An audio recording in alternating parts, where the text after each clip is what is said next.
Salut à tous, c'est Amar H, investisseur, entrepreneur. Donc sur cette vidéo, on va aborder les 10 règles à respecter pour se lancer en bourse.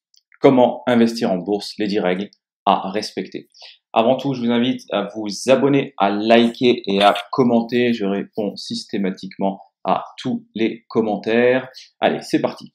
Donc, si comme plus de 10 millions de Français, vous souhaitez vous lancer en bourse et profiter d'importants gains qui sont réalisables, mais vous ne savez pas par où commencer, alors cette vidéo est faite pour vous. Avec 7 millions de PEA ouverts en France, 3 millions de comptes titres, les Français sont vraiment attirés par la bourse. Mais ils ont toujours des blocages, ils ont toujours l'idée du loup de Wall Street, il y a plein de choses qui les perturbent. Donc maintenant, je vais vous parler donc des 10 points à bien respecter pour se lancer sereinement. C'est parti. Premier point, bien sélectionner son support d'investissement. Donc, volontairement, je ne vais pas parler de l'assurance vie, qui est une enveloppe fiscale, qui est gérée par des assureurs, où on ne choisit pas réellement tout ce qu'on peut mettre dessus, ou alors dans les très grandes lignes. Donc, les deux grands supports d'investissement existants en France, c'est le PEA et le compte titre. Le PEA, c'est le plan d'épargne en action qu'on peut ouvrir dans sa banque et éventuellement dans certaines banques en ligne. Donc, il offre un avantage non négligeable qui est l'exonération d'impôt sur les plus-values. Alors, vous aurez toujours la CSG-RDS, hein, on est en France quand même, il faut respecter ça, il y aura toujours un impôt, mais vous êtes exonéré de plus-value au-delà de 5 années de détention. Donc ça, c'est l'avantage majeur du PEA. La contrepartie qui est aussi non négligeable, c'est qu'elle vous limite. Hein, on est limité dans une zone d'investissement, à savoir l'Europe, avec une dominante que vous devez avoir de 75% pour la France. Il y a un nombre limité de titres et de fonds qui sont éligibles au PEA. Deuxième véhicule que vous pouvez utiliser pour investir en bourse, c'est le compte titre, qui quant à lui vous ouvre les portes du monde entier, de la bourse de Londres, de New York, de Milan, de Paris, etc. Et tous les titres sans aucune limite, mais sans avantage fiscal. On reviendra plus tard sur la fiscalité en bourse. Là, on parle réellement de tout ce que vous devez faire pour ne pas vous tromper en vous lançant. Deuxième point, choisissez bien où domicilier votre contrat. C'est-à-dire où est-ce que vous allez ouvrir ce PEA ou ce compte titre. Vous avez 3 options. 2 classiques, une un peu moins classique. La première, c'est d'ouvrir dans sa banque. De Crédit Mutuel, au Crédit Agricole, au Crédit Lyonnais. Vous allez voir votre conseiller, vous lui dites « Je veux investir en bourse, ouvrez-moi un compte titre, un PEA. » Et vous allez dessus. Elle tend à se réduire, cette option. Elle a des frais assez importants. Faites attention si vous allez dans cette option-là, à pas vous laisser embobiner par votre banquier qui va vouloir vous proposer les fonds de sa banque, l'action de sa banque qui sont pas forcément toujours intéressants. Voilà. Ne vous laissez pas avoir dès le départ à vous faire orienter dans vos choix directement. La deuxième option, maintenant désormais la plus connue, c'est la banque en ligne, qui a des frais totalement réduits, voire quasiment inexistants sur certaines d'entre elles. Alors il y a 20 ans en arrière, quand j'ai commencé, il commençait à y en avoir certaines, et les Boursorama qui arrivaient tout doucement, les frais étaient encore assez importants pour surtout pour ceux qui voulaient faire du trading, hein, acheter et revendre assez régulièrement. Désormais, on a des banques comme DEGIRO, que j'utilise, je ferai une vidéo sur DEGIRO, où globalement vous payez 50 centimes par transaction, ce qui est assez bas. Vous avez Trade Republic, je crois 210 aussi, où il n'y a quasiment aucun frais. Troisième option pour investir, c'est un conseiller indépendant. Bon. Est-ce qu'il faut vraiment aborder ça? Il n'y a pas tant de personnes qui utilisent un conseiller indépendant.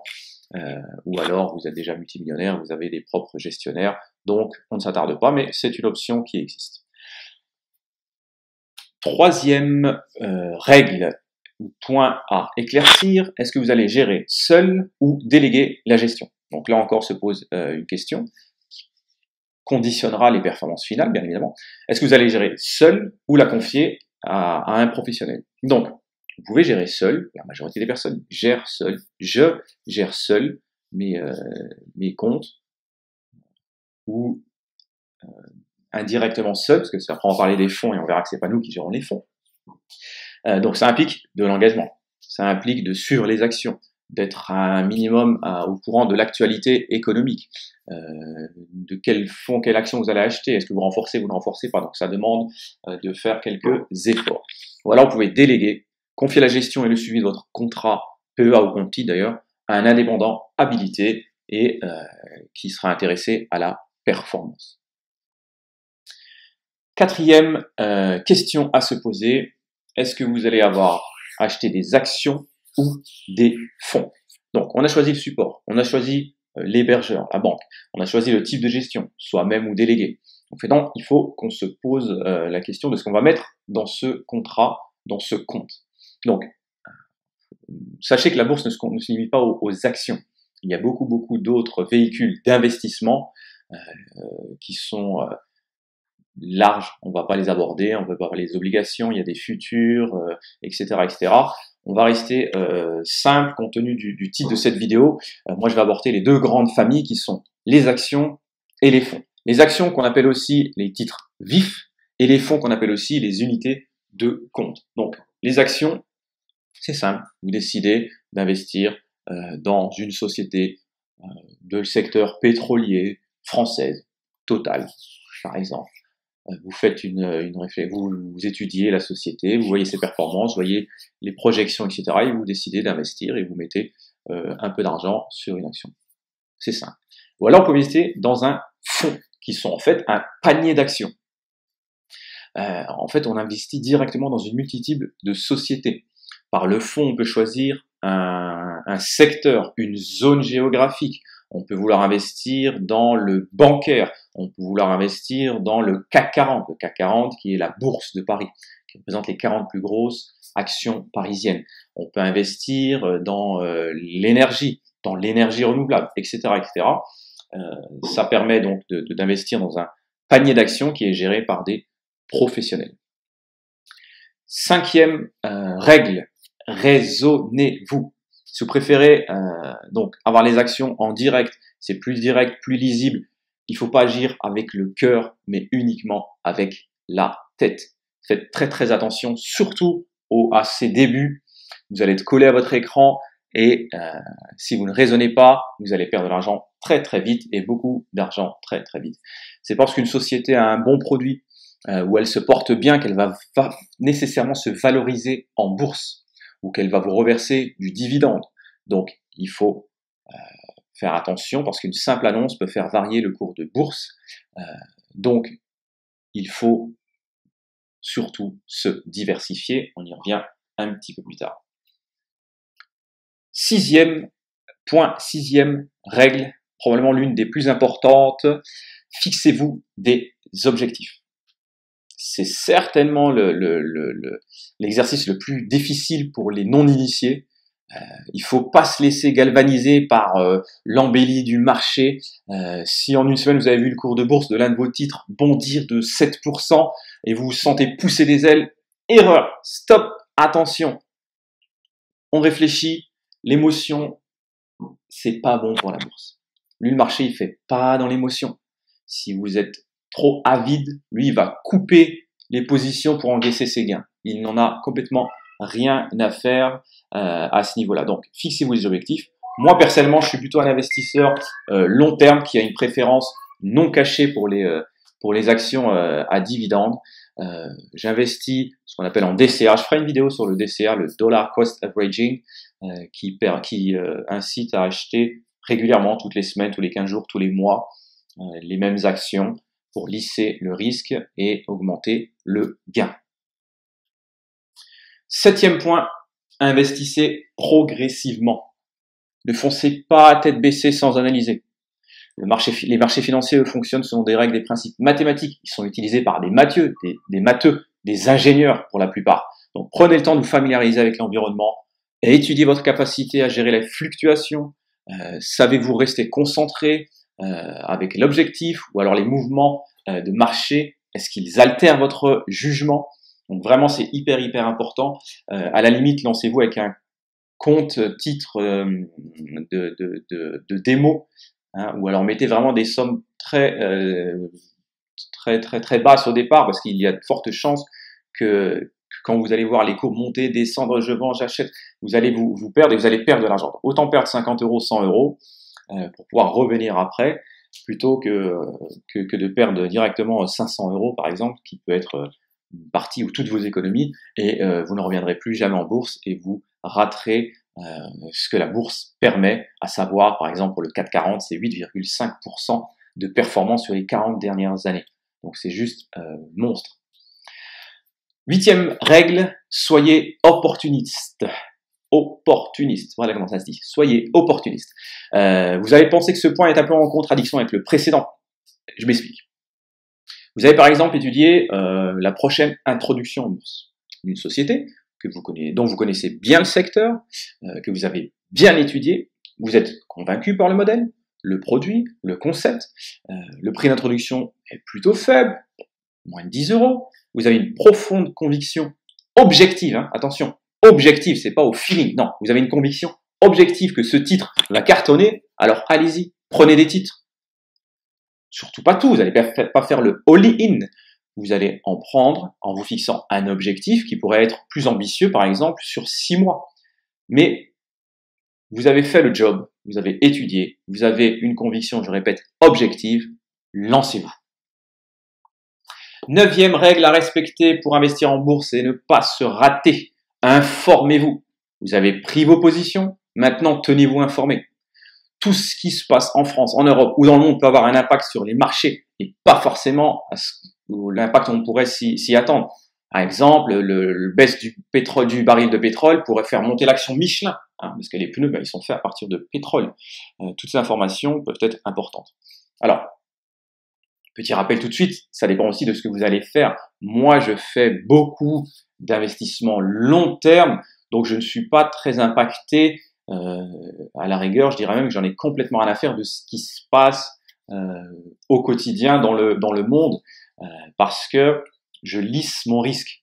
J'ai un panier diversifié d'actions, de fonds qui sont eux-mêmes diversifiés. J'investis tous les mois ou plus ou moins sur les mêmes actions que je fais grandir, je touche des dividendes, que je réinvestis, et au fur et à mesure des années, mon portefeuille grandit. Alors oui, il y a des moments où il y a des baisses importantes, mais là, il faut faire le dos rond et pas rentrer dans l'émotion, et on revient toujours, et si vous voulez la courbe, lorsqu'elle fait ça, et ça, et ça, et ça, et ça, bien sûr, si je regarde que les chutes, je suis en flip, mais si je regarde du A au B, du début à la fin, elle reste montante, cette courbe. Donc, pas d'inquiétude. Et enfin, dernier point, 10e règle, diversifier. Ça, c'est probablement la plus importante. Je termine par cela, mais j'aurais pu commencer par ce point. Diversifier est certainement ce qu'il y a de plus évident. Mais moi, je suis toujours étonné par les personnes qui sont concentrées, qui ont des positions uniques ou quasi uniques et qui mettent tout dessus. Ça, c'est fou. Inutile de dire qu'en bourse, la concentration peut coûter très très cher, voire être fatale pour les plus anciens d'entre vous. Rappelez-vous Eurotunnel, hein, le tunnel qui passe sous la Manche, qui relie la France à l'Angleterre. La société a lancé son cours de bourse. C'était la folie, tout le monde l'a fait, toutes les banques le vendaient, prenaient, donc tous les gens qui n'y connaissaient rien du tout, Eurotunnel, c'est tout gagnant, et elle a coulé. Donc, ne vous positionnez pas sur un seul titre ou un seul secteur d'activité. Si vous pensez par exemple que le secteur pharmaceutique en Europe est bon, et vous avez probablement raison, très bien, on se positionne dessus, mais on se couvre avec d'autres positions. Si vous avez une conviction forte sur une activité en général, positionnez-vous sur plusieurs titres, etc., etc.